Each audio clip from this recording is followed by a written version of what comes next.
जी, चुनौतियाँ तो बहुत आती है और सबसे बड़ी चुनौती तो काम के साथ में समाज सेवा करना, ये बहुत बड़ी चुनौती है।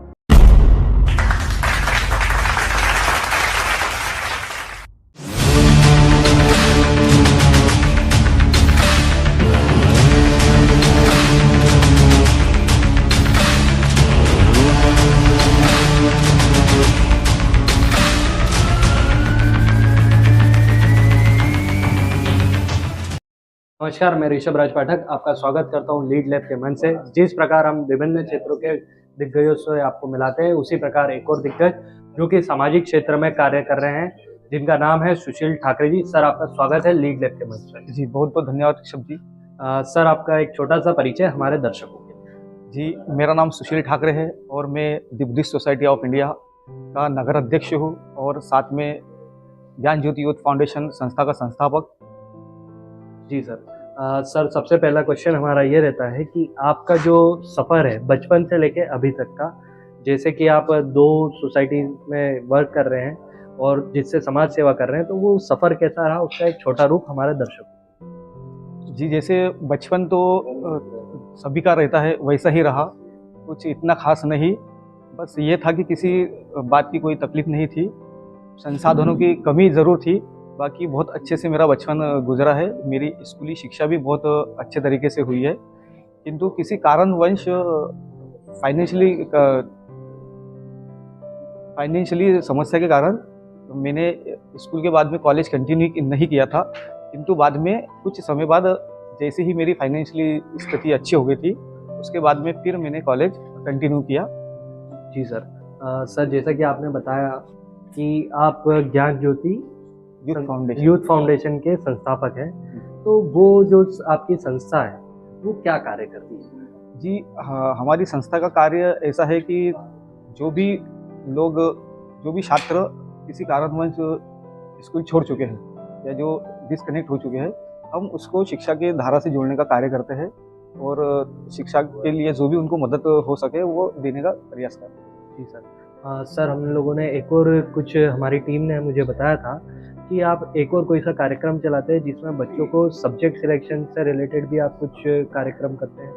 जी, जैसे जो 10th और 12 के बच्चे होते हैं, ये बोर्ड एग्ज़ाम देते हैं, तो क्या होता है कि बोर्ड एग्ज़ाम पहली बार दे रहे हैं तो कुछ घबराहट रहती है, कुछ स्ट्रेस रहता है, तो उसको ओवरकम करने के लिए हम एक अभियान चलाते हैं। एक वर्कशॉप रहता है जिसमें कि कुछ मनोवैज्ञानिक और कुछ शिक्षक लोग रहते हैं, जो बच्चों को सही गाइडेंस देते हैं कि कौन-सा सब्जेक्ट चुनना चाहिए और परीक्षा को कैसे किस तरह से फेस करना चाहिए और अपना तनाव को कम करना चाहिए। तो इसी विभिन्न मुद्दों पर लेकर उनसे चर्चा होती रहती है और ऐसे कार्यक्रम हम हर बोर्ड एग्ज़ाम के पहले चलाते हैं। जी सर। मीन्स कि आपके जो कार्यक्रम रहते हैं वो बोर्ड एग्ज़ाम में बच्चों को जो घबराहट होती है या डर लगता है, वो उससे ओवरकम कर जाए। और साथ ही एक और क्वेश्चन इससे मेरा बनता है कि जो बच्चों के सब्जेक्ट सिलेक्शन को लेकर बात रहती है, तो वो चीज़ आपको कहाँ से प्रेरणा मिली कि बच्चों को इसका भी मार्गदर्शन मिलना चाहिए?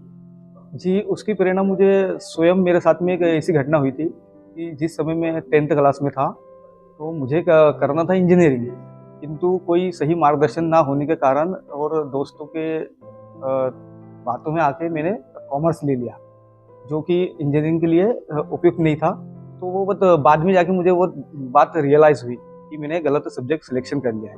तो जब मुझे समझ आई और जब मैं सामाजिक कार्य से जुड़ा, तो मेरे मन में ये था कि मैं जिस कारण से पीछे रह गया, मैं मेरे जैसे किसी भी बच्चों को नहीं रहने दूँगा।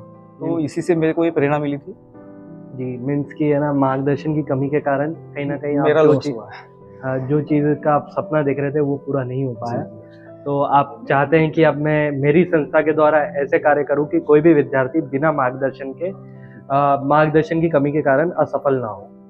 जी सर। और सर, हम इस संस्था के माध्यम से एक और ऐसा काम करते हैं, जैसे कि अभी जो है ना प्रतिस्पर्धा का वो है, समय है। तो ऐसे में क्या है कि कॉम्पिटिटिव एग्ज़ाम देना हर चीज़ के लिए ज़रूरी हो गया है। तो हम कॉम्पिटिटिव एग्ज़ाम के तर्ज पे ही एक सामान्य ज्ञान प्रतियोगिता का आयोजन करते हैं, जिसमें कि जो कॉम्पिटिटिव एग्ज़ाम में क्वेश्चन आते हैं, उसी टाइप के हम क्वेश्चन देते हैं, जिससे कि बच्चों को एक मॉक टेस्ट जैसा काम हो जाता है कि वो जब भी कोई कॉम्पिटिटिव एग्ज़ाम देने जाए, तो उससे घबराए ना, वो पहले से ही इस परीक्षा के माध्यम से उससे परिचित हो सके। तो ये भी हम करते हैं। ओके, मीन्स कि है ना, बच्चा कोई भी, आपका जो संस्था है मेनली तो यही वर्क कर रहा है कि बच्चा कोई भी एग्ज़ाम दे, उसमें घबराना नहीं चाहिए, घबराने के कारण उसका परीक्षा खराब ना हो। जी, जी। जी सर। सर, एक छोटा-सा संदेश हमारे देश के युवाओं के लिए। देश के युवाओं के लिए मेरा यही संदेश रहेगा कि शिक्षा बहुत सशक्त हथियार है अपनी मंजिल को पाने का। तो शिक्षा पे ज़्यादा ध्यान देना चाहिए। और दूसरी बात है कि जो नशा है, ये बहुत बुरी चीज़ है, तो इसलिए नशे से दूर होना चाहिए। और तीसरी बात कि जो आज का युग मोबाइल का युग है, तो बहुत से बच्चे दिन भर मोबाइल में लगे रहते हैं। तो युवाओं का मेरा यही संदेश है कि मोबाइल एडिक्शन से जितना हो सके उतना दूर रहे, क्योंकि ये बहुत बुरी आदत है जो कि हमारे लक्ष्य को पाने में हमको बाधा उत्पन्न करती है। इसलिए इन चीज़ों 2 चीज़ों से दूर रहना चाहिए। जी सर। सर, जो आपकी संस्था है, वो सफलतम प्रोग्राम कर रही है बुरहानपुर शहर में भी और अन्य जगह भी।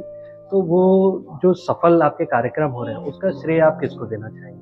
जी, हमारे सफलता का श्रेय हमारे सभी सदस्यों को देना चाहता हूँ, क्योंकि उन्हीं के कारण ये सब संभव हो पाया है। मेरे अकेले की तो बस की बात नहीं है। और हमारे मार्गदर्शक, हमारे बड़े भैया संदीप ठाकरे जी का भी मैं श्रेय देना चाहता हूँ, क्योंकि उन्होंने हमें समय-समय पर हेल्प की है। उनके माध्यम से हमारे बहुत से कार्यक्रम सफल हुए हैं। और साथ में और अन्य सामाजिक कार्यकर्ता भी हैं जो हमें समय-समय पर सपोर्ट करते रहते हैं। जी सर। सर, जो ये क्षेत्र है सामाजिक कार्य का, वो कहीं न कहीं एक चुनौतीपूर्ण क्षेत्र है। तो ऐसी कोई चुनौती जो हमारे दर्शकों के साथ आप साझा करना चाहेंगे और जिसका सामना कर कर आप अपने पथ पर निरंतर बने रहें? जी, चुनौतियाँ तो बहुत आती है, और सबसे बड़ी चुनौती तो काम के साथ में समाज सेवा करना, ये बहुत बड़ी चुनौती है। क्योंकि हमें अपना भी काम करना रहता है और हमारे पर्सनल भी कुछ वो रहते हैं, तो उसमें समय निकाल के समय देना। और उसके ऊपर भी कभी-कभी ये होता है कि हमें लोगों से वो रिस्पॉन्स नहीं मिलता है, जिसके कारण हताशा तो होती है। बाकी हम फिर भी निरंतर प्रयास करते रहते हैं कि समाज में कुछ सकारात्मक परिवर्तन हमारे माध्यम से आए। ये चीज़ तो हमने समझ ली कि आपकी जो संस्था है वो किस तरीके से कार्य करती है।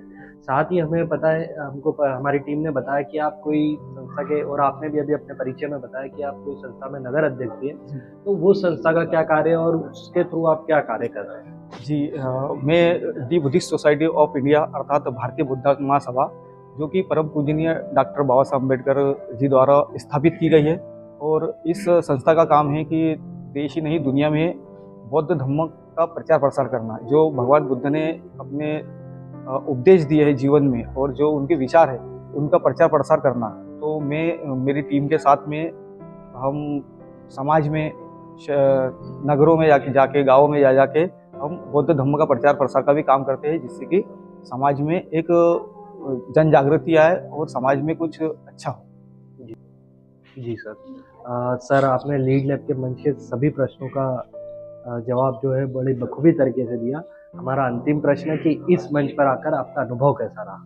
जी, इस मंच पर आकर मुझे बहुत अच्छा लगा। और ये मंच युवाओं के लिए बहुत अच्छा मंच है, क्योंकि ये अपनी जो जनरी है, जो अपनी कहानी है, वो लोगों के साथ में साझा करते हैं, जिससे कि जो कुछ दर्शक है, जो कुछ सकारात्मक कार्य करना चाहते हैं किसी भी फील्ड में, तो उनको प्रेरणा मिलेंगी। और उनको प्रेरणा मिलेंगी, इसका पूरा श्रेय आपको जाता है, आपकी लीड लैब को जाता है, क्योंकि आप ही ऐसा माध्यम प्रोवाइड कर रहे हैं उनको, जिनसे वो अपनी सफलता को प्राप्त कर सकें। सर, हमारी टीम को विश्वास है कि जो आपके कार्यक्रम चल रहे हैं बच्चों के मार्गदर्शन के लिए, कहीं न कहीं ये आपके कार्यक्रमों से हर एक बच्चा मार्गदर्शित होगा और कोई भी बच्चा मार्गदर्शन के अभाव में असफल नहीं होगा।